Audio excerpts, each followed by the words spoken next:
1 തിമോഥെയോസ് 2-ാം അധ്യായം. പ്രാർത്ഥനയെക്കുറിച്ച് നിർദ്ദേശം. എല്ലാവർക്കും വേണ്ടി അപേക്ഷകളും യാചനകളും മധ്യസ്ഥ പ്രാർത്ഥനകളും ഉപകാര സ്മരണകളും അർപ്പിക്കണമെന്ന് ഞാൻ ആദ്യമേ ആഹ്വാനം ചെയ്യുന്നു. എല്ലാ ഭക്തിയിലും വിശുദ്ധിയിലും ശാന്തവും സമാധാനപൂർണവുമായ ജീവിതം നയിക്കാൻ നമുക്കിടയാകത്തക്ക വിധം രാജാക്കന്മാരും ഉന്നത സ്ഥാനീയക്കരും ഇപ്രകാരം തന്നെ ചെയ്യേണ്ടതാണ്. ഇത് ഉത്തമവും നമ്മുടെ രക്ഷകനായ ദൈവത്തിൻ്റെ മുമ്പിൽ സ്വീകാര്യവുമത്രേ. എല്ലാവരും രക്ഷിക്കപ്പെടണമെന്നും സത്യം അറിയണമെന്നും ആണ് അവിടുന്ന് ആഗ്രഹിക്കുന്നത്.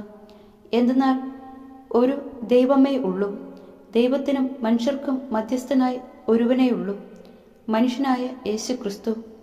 അവൻ എല്ലാവർക്കും വേണ്ടി തന്നെ മോചനമൂല്യമായി നൽകി. അവൻ യഥാകാലം നൽകപ്പെട്ട ഒരു സാക്ഷ്യവുമായിരുന്നു.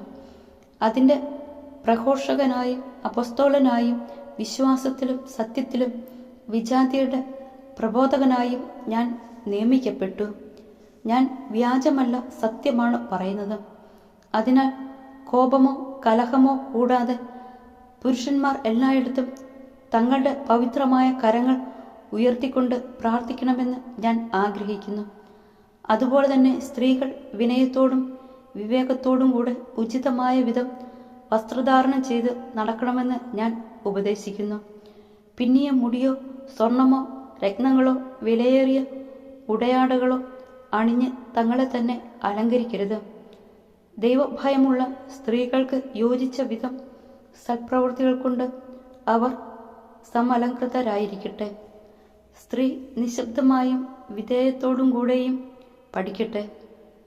പഠിപ്പിക്കാനോ പുരുഷന്മാരുടെ മേൽ അധികാരം നടത്താനോ സ്ത്രീയെ ഞാൻ അനുവദിക്കുന്നില്ല.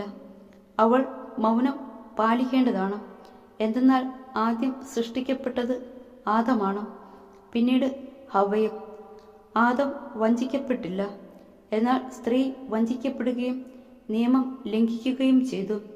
എങ്കിലും സ്ത്രീ വിനയത്തോടെ വിശുദ്ധിയിലും ഉറച്ചു നിൽക്കുന്നെങ്കിൽ മാതൃത്വത്തിലൂടെ അവൾ രക്ഷിക്കപ്പെടും.